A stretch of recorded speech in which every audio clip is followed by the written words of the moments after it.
Hi everyone, it's Dr. Ramani. Welcome back to this YouTube channel on narcissism, narcissistic relationships, and how you heal from these relationships. So, question we got.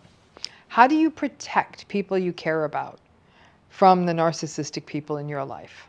So listen, not everyone in your life is narcissistic, but there are some, and then people may come into your life.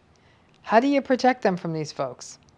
Now, it's a question that comes up often from survivors, and in many cases, it's about a partner. Let's say you have a newish partner, relative blossoming relationship, and you have narcissistic parents. How do you protect your partner from the narcissistic parents? But this question, as you can see, be expanded to be about protecting children from narcissistic grandparents, or employees from a narcissistic manager, or friends from your narcissistic partner. Just about every combination that you can think of in your life. And this is a tricky situation. You are already in a difficult spot, likely having to endure the narcissistic person's abuse, and often the worst of it.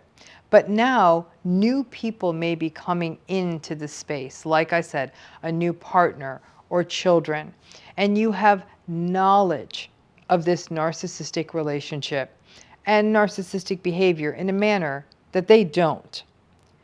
Protecting someone you might be bringing into an existing narcissistic system means that you now have to expend more bandwidth in a situation where your bandwidth is already depleted.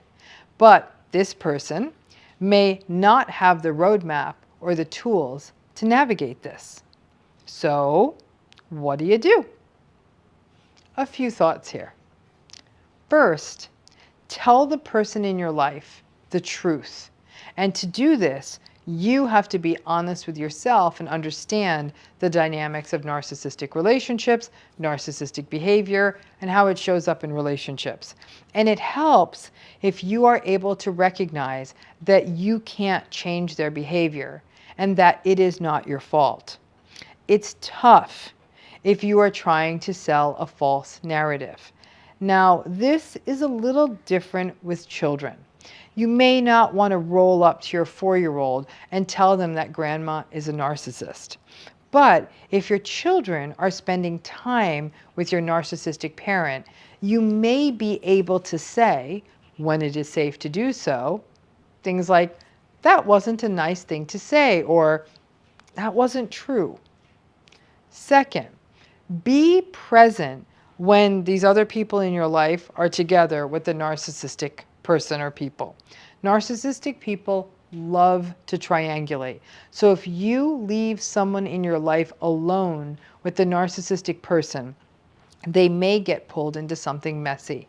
The narcissistic person will either try a charm offensive and try to paint a grandiose and wonderful picture of themselves, which will be confusing and may even leave this person wondering why you have an issue with whomever this narcissistic person is.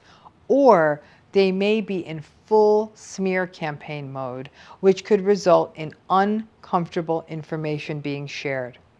I also think that narcissistic people like stirring the pot and engaging in triangulated baiting. So they may say something that's sort of strangely menacing, like, oh, I've got all your secrets.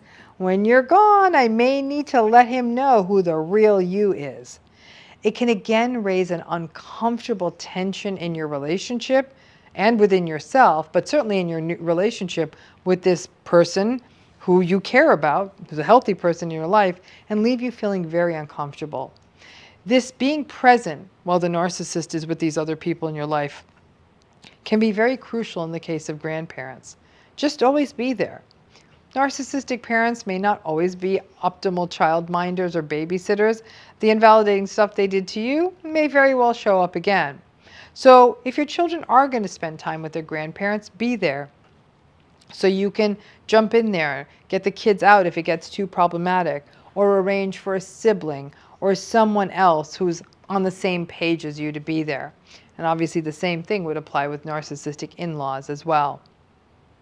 Third, when possible, do not put this person or people in your life in situations with the narcissistic person. Now, I recognize this is a high bar. Most of you cannot cut out your parents or other family or even limit the amount of time you spend that much more, but you can tweak this a bit. For example, if someone is new in your life, wait a while before introductions take place if it's possible.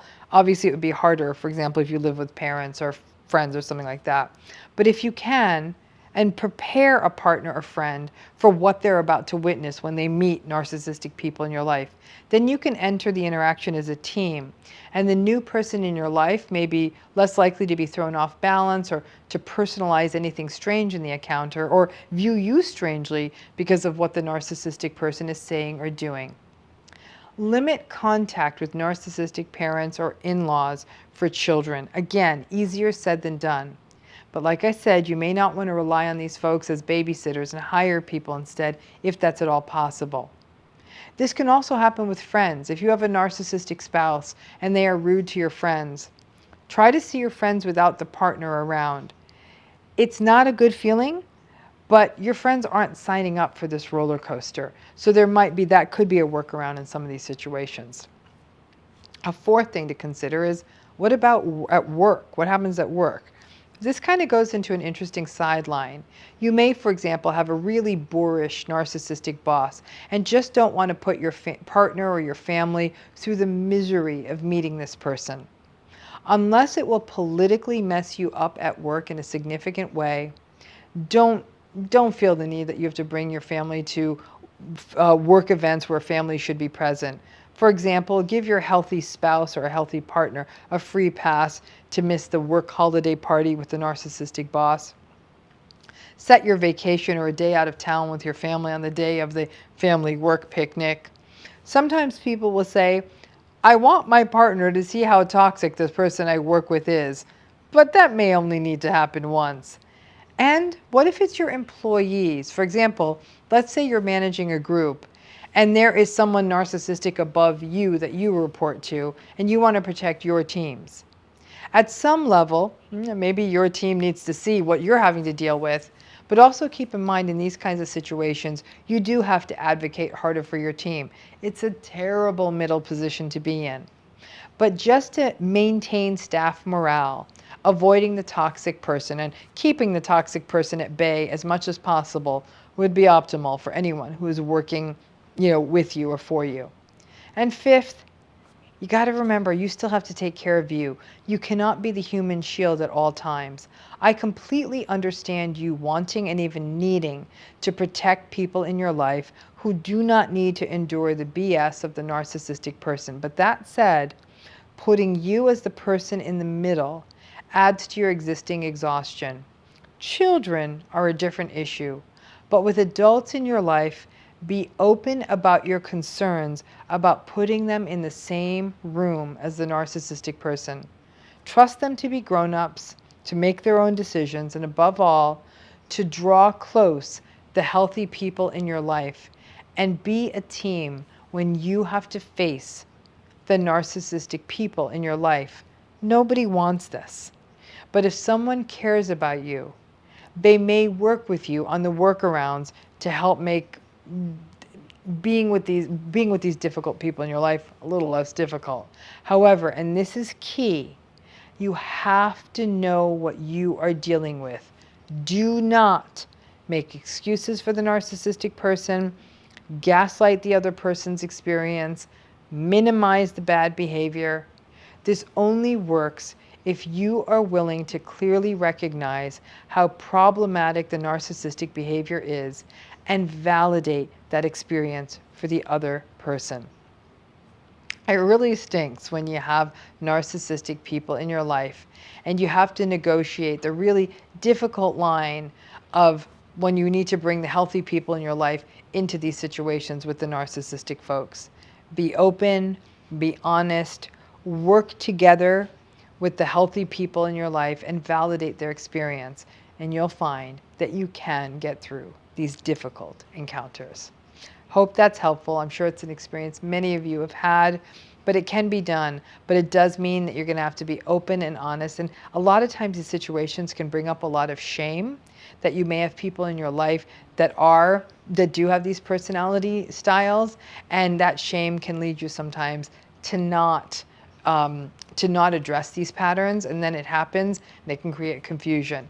The more you can be clear, recognize that their behavior is not your responsibility. You actually are in a position to be very, again, protective. And also sometimes you might find that protecting someone else in one of these situations may extend to you advocating for yourself even more. And that sense of self-advocacy is so core, not only to healing, but to managing these narcissistic relationships when they start encountering other relationships in your life. Hope that's helpful, and thanks again.